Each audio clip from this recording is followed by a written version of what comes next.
Hello everyone and welcome to the next series of Fond Memories. This time we are looking into a game that was released back in February 1998, I believe, called Deadlock 2. Obviously this is a sequel to the original Deadlock, which was published by Accolade and developed by Cyberlore, if I do believe. So this is the sequel to the game right here, and basically is another twist on the 4X style game there. You have multiple races, you're trying to build up your empire, expand it, and trying to complete the scenario you are faced with, which is either building up your civilization to a point where you just win based on its development, just destroying the other faction outright, or, which is a new addition to at least Shrine Wars itself, as the name would suggest, you are to capture these shrines and try to hold them for several turns, essentially, and you can win the game that way. There are like maybe 7 different races that you can choose from. There is a different take on, slightly different to most 4X games of its time, in the sense that you can have the option to predetermine where you're going to land your civilization there. In most cases, you have advance notice of where the other faction is going to be, if not just straight up know where their starting location is right from the beginning of the game. So there isn't too much to look at its menu screen there. The tutorial is hardly worth talking about because this is basically all the tutorial is. He just jumps you straight into a game there with no option, no way to figure things out. So tutorial is pretty damn bare bones. It does give you a nice controlled space to really test everything out though. So if you're willing to have the patience that goes through the tutorial, rather than just dive into a regular game or even a campaign. From what I understand, Deadlock 1 never had an actual campaign, but Shrine Wars actually involves one there, which continues on to the story, the sense that all the warring factions that you can choose from there are literally at a deadlock, which is hint the name there, so they came up with these special terms and rules as a way to fight over a planet without completely destroying the world in the process, essentially. All their fighting with each other is essentially now done on the planet rather than in space, to kind of minimize the collateral damage that would be caused to the worlds they're trying to fight for, as all these factions lore-wise are completely overpopulated, and all the worlds that they know are pretty much inhabited right now, so they're basically fighting over each other for more territory, essentially, which came, as the title suggests, to a complete deadlock. So, how essentially this works, mainly you'll be playing primarily in these custom games if you're going to play a game like this. The campaign is kind of fun there because it does give you a lot of pre-generated scenarios that move the story forward, essentially, into the Dark Clouds, I believe it's called. So, I'm not going to dawdle on this too long, but there are some kind of unique little traits here, like all the factions as you would expect from most 4X games have their own little special abilities, but in Deadlock here, if you really want to, you can have the option to have everyone have all the traits of the other races if you wish, or just have no abilities itself.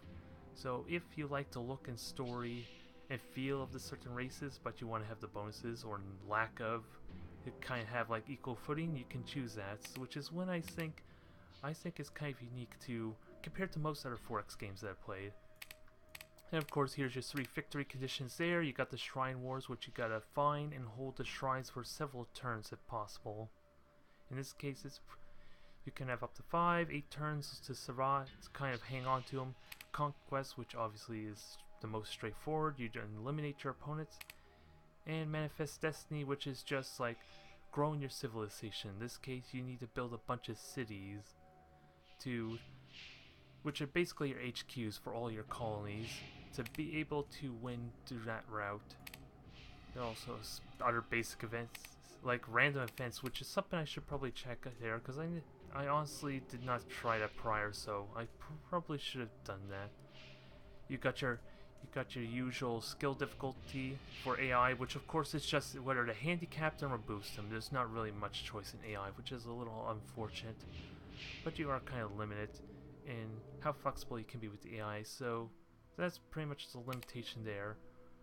But everything's general here. You can custom world, Make your own custom world. You can choose the type of scenario it is there, and however suits your fancy, or you can just go with a randomized one, so that's perfectly fine as well. And size basically references the number of colonizable regions you can go to, essentially, as well as how big it's going to be. So that's what you have to work with, and here are the factions here. We got like 7 to work with here. We got the Chit-Chit, which are the insectoid type creatures. They grow really fast. They manufacture units faster. And some of the unique traits that you're going to find with all these races is that their scouts or command units also have special abilities that they earn just for being that race. In this case, my scouts, my spying units can steal resources from other factions, where traditionally they can just spy for intel or try and steal technology.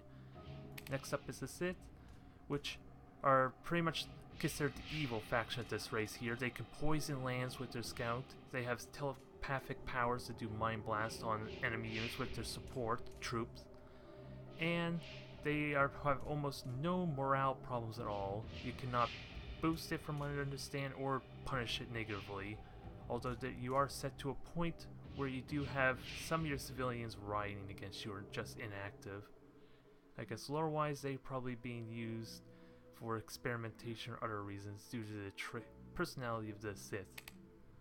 We got humans, which are pretty straightforward. They benefit most from income, money.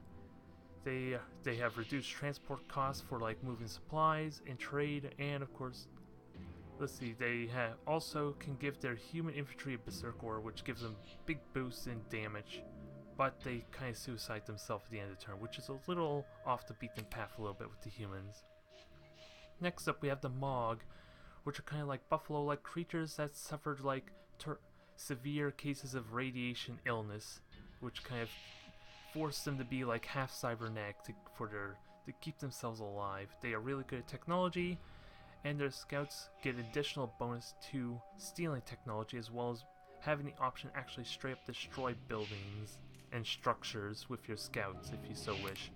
We got the Rilu, they are another telepathic group that it looks like they can see everything on the world, so you know what all the other races are doing all the time. You may not know what the actual regions are exactly, but you know their movements and their numbers at least.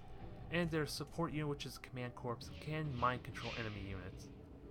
And their scouts, of course, can subvert morale, which is kind of important for like hindering their growth. We got the Tarf, the big mighty behemoths of the game.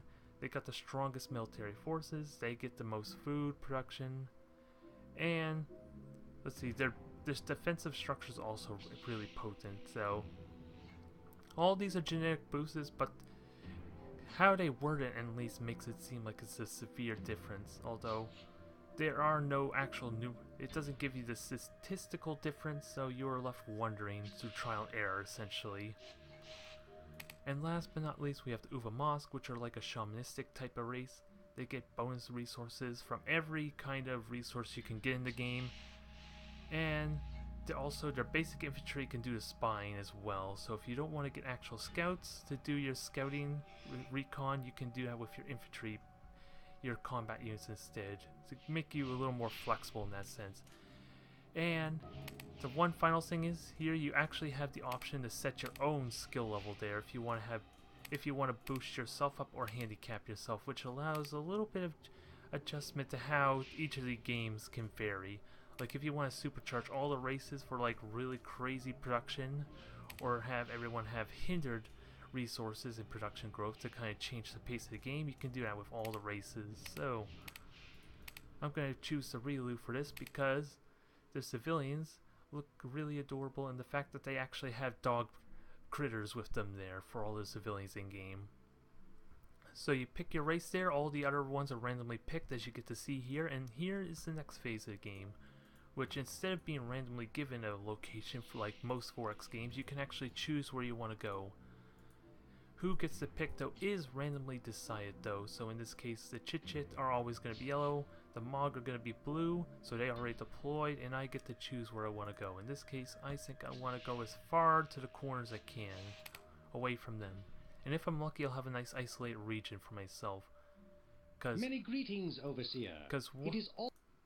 Because once you pick a location, they cannot drop down at least one territory away from you. So Uvamosk is kind of being a jerk in the sense they decide to deploy close to me.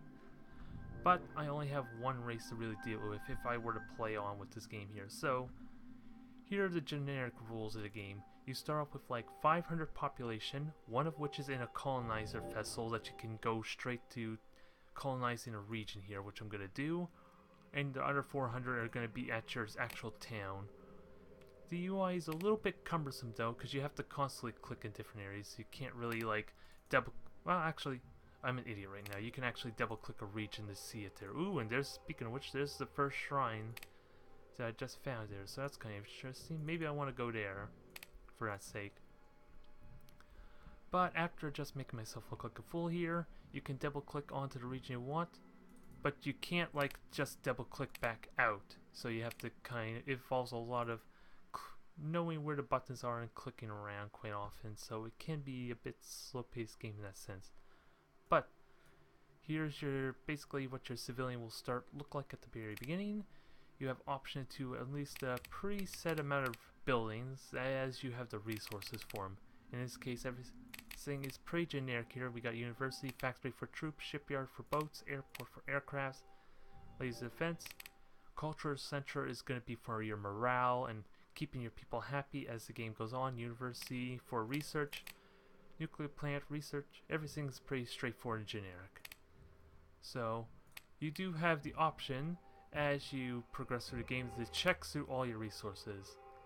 Like I said, you don't have an easy way to go through this. You have to click through one at a time there and judge your resources appropriate. But as you get yourself accustomed with this game here, I feel this is going to be a pretty enjoyable experience if you're the kind of person who likes your management type of play, because there isn't too terribly much on the combat front or like the being like all aggressive in that. It's a lot of like just managing your units from the world map here. Like in this case, I want this to build a settlement, so I'm going to select this option here by right clicking it and get it to go. But as you build up troops and are ready to attack, you can prioritize their behavior here, which is something that's kind of cool and unique. Although seeing as you don't actually get to control your units in the actual game, or in the actual battles there, you have to preset them though, which is the downside in most cases. Like, if this settlement ever was in combat, I can have it pretty much automatically retreat if I so wished.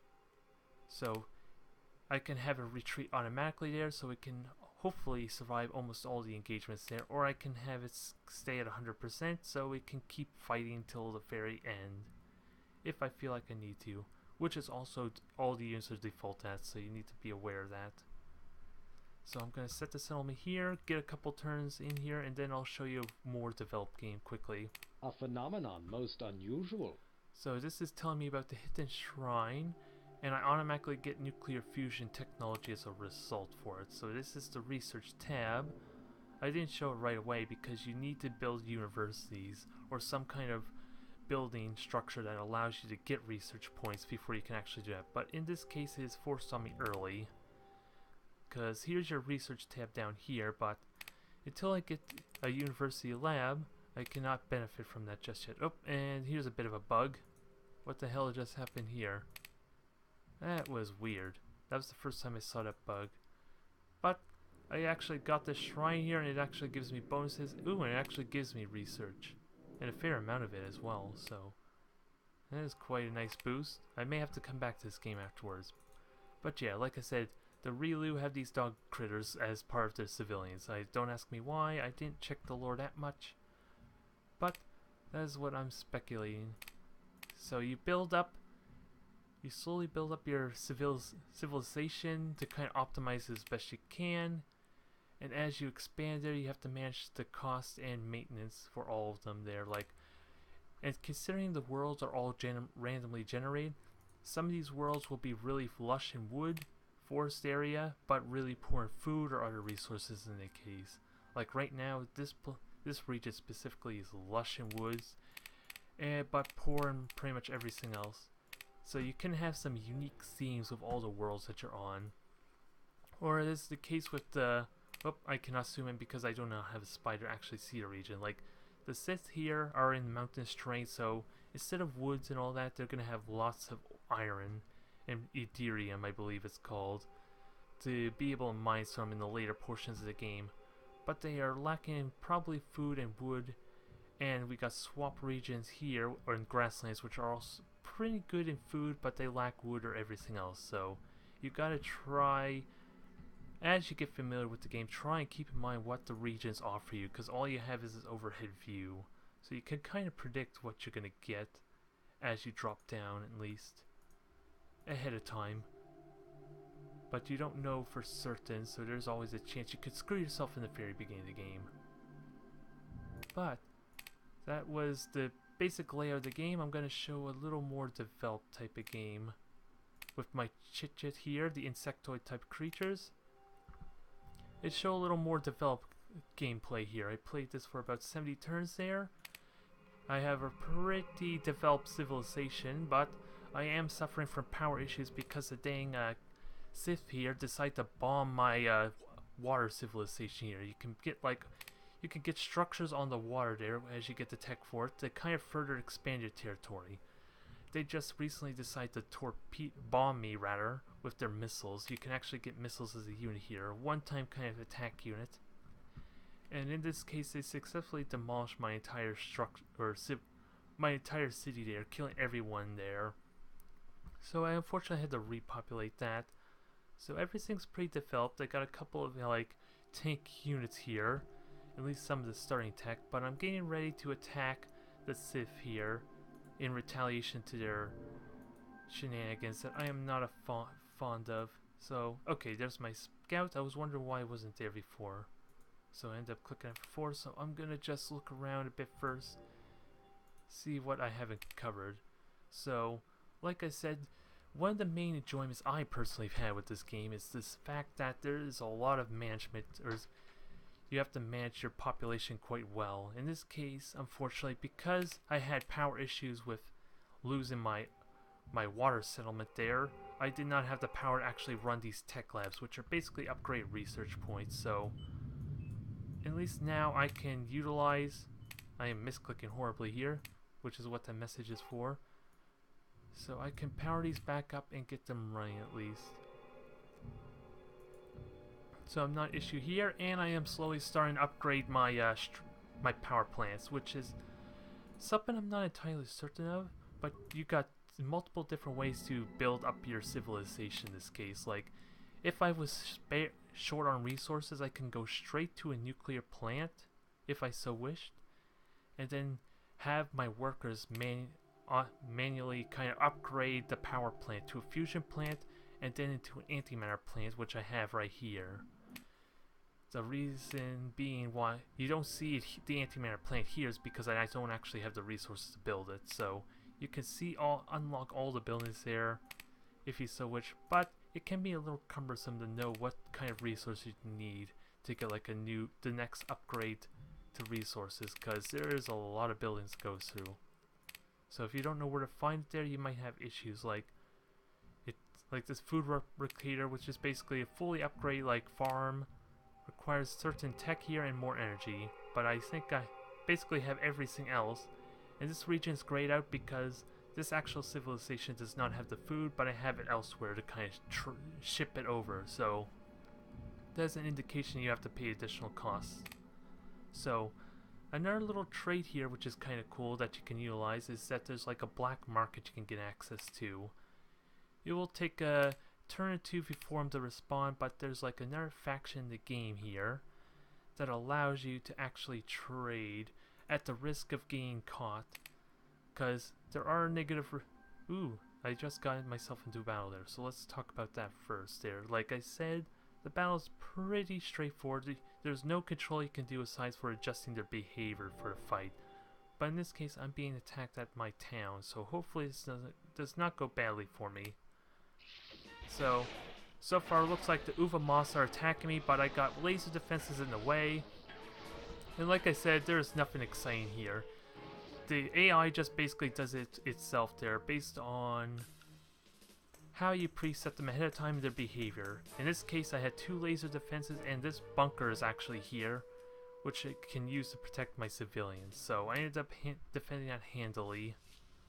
So that's not an issue at all.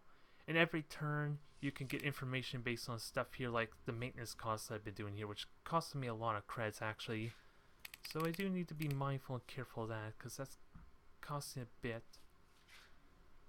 But like I said, I did trigger the black market, so it takes a couple turns for the screen to respond essentially.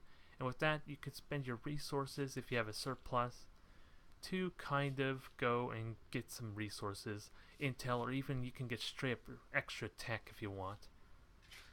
And this is cool in a sense because a couple turns ago I actually tried using the screener, but if there is always a risk that if you get caught there, all the other factions are going to dislike you and your morale is going to take a big hit. In this case, 4 of my workers here, it's kind of hard to say considering not all my workers are working to begin with, but your civilians will start rioting there at a certain point due to morale, as is the case with most games that involve morale.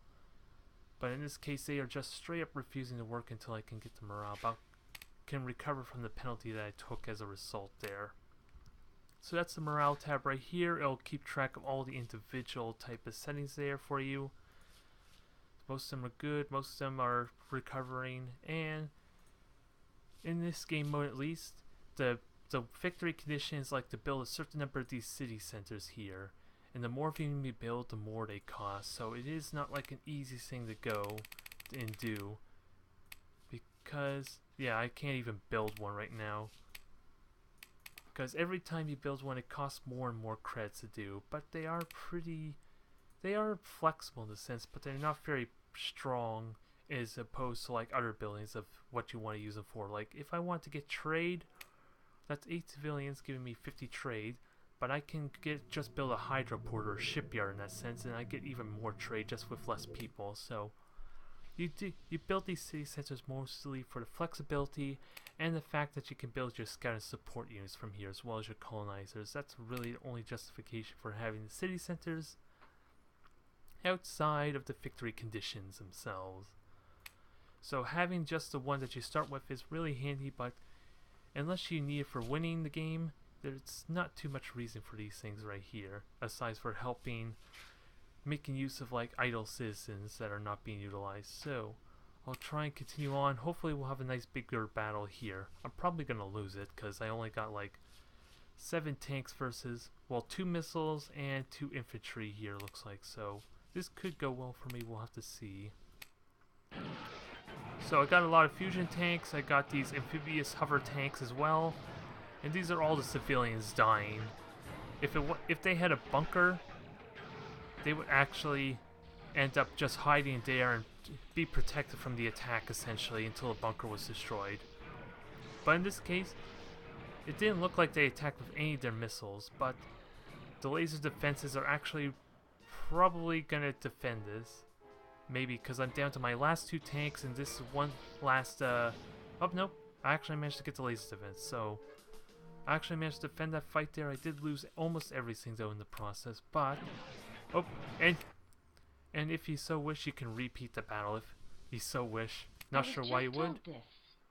Okay, and that's our news, so don't really care too. I was just told this. Relax. No here's the screener right here. Now take a deep breath, and then tell us what you need. So this is a black market here. Like I said, you have your resources, so you can buy energy. In this case, he's not going to sell the energy, but you cost a little bit to kind of get them. It's a little bit. The prices, of course, are really inconvenient. But if you ever have a surplus of stuff that you want to sell, this is the place to do it. As well, you can buy straight up intel on all these regions here if you want, that you haven't already scouted, of course. So you can keep an eye on your opponents there, and the cost will, of course, vary. Well, it's also. It looks like it's just 100 credits per region. It's not picky on that. You can straight up gain certain tech to try and get yourself advantage that way. And like I said, every time you make a purchase there's an increased risk of getting caught, essentially. This will penalize your relationships with all the other factions as well as your own morale, so you need to be very mindful and careful of that. And of course you can straight up buy units. Like if I didn't want to get the tech for the antimatter beams here, I could just straight up get like a unit that, oh, I can't get the antimatter cannons, but I can get a disruptor cannon to kind of boost my stats there. And down below here you can also see these as you're building units as well, their traits and stats, but you can see it all down here. It's kind of, and compare as you will. Defense range, of course, is like how much well they can absorb damage, and attack is how much damage they can inflict on their opponent. And of course we have medic here, which, if I understand, they help accelerate the healing of your troops there outside when you're not at a city base. I don't know if they actually heal them in combat, but I can buy me a couple of laser squads because I might as well. Well, I can only buy one. That's something I didn't realize. You can only get one. You can't get multiples there just because you see them. And I will do some work. If the money is right. These words must not be and there's the spoken Sifs. out loud. You are nearly perfect. Go reward yourself with a massage. To you.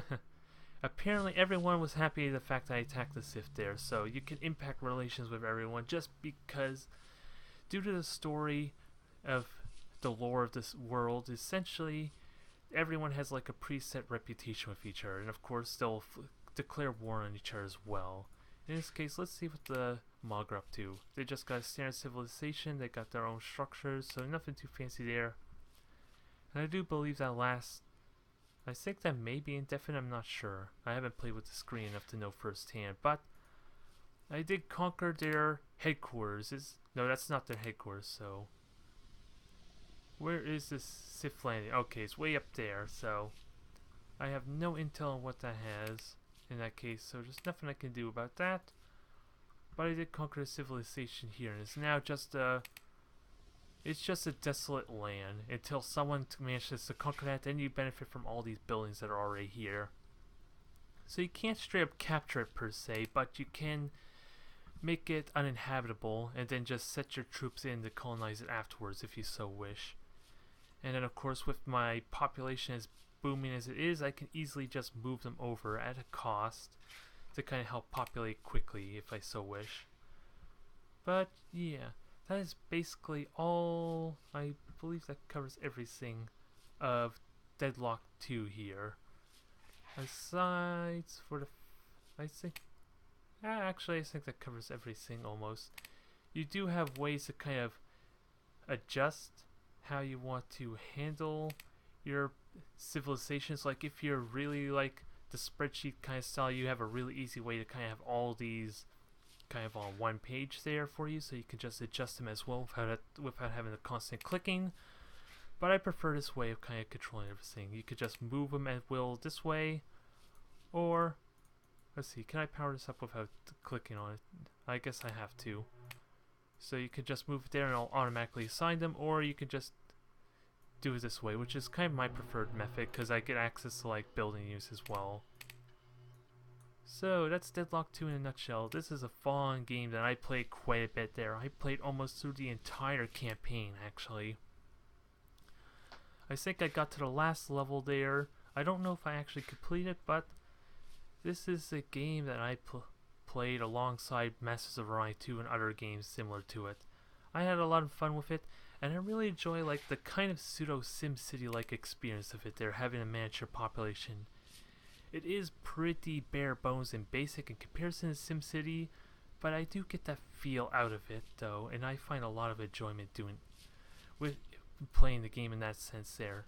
With the added bonus of trying to conquer your enemies, form allegiance there, which I haven't actually showed the alliance setup there, which of course I have it turned off here, but you basically can just offer to trade people there your resources, set a price if you so wish, and that would boost your reputation with them, as well as like attacking their enemies who they at the start already either hate or at war with, or other factions there, and you can kind of boost your your reputation with them by doing that, as well as train other things.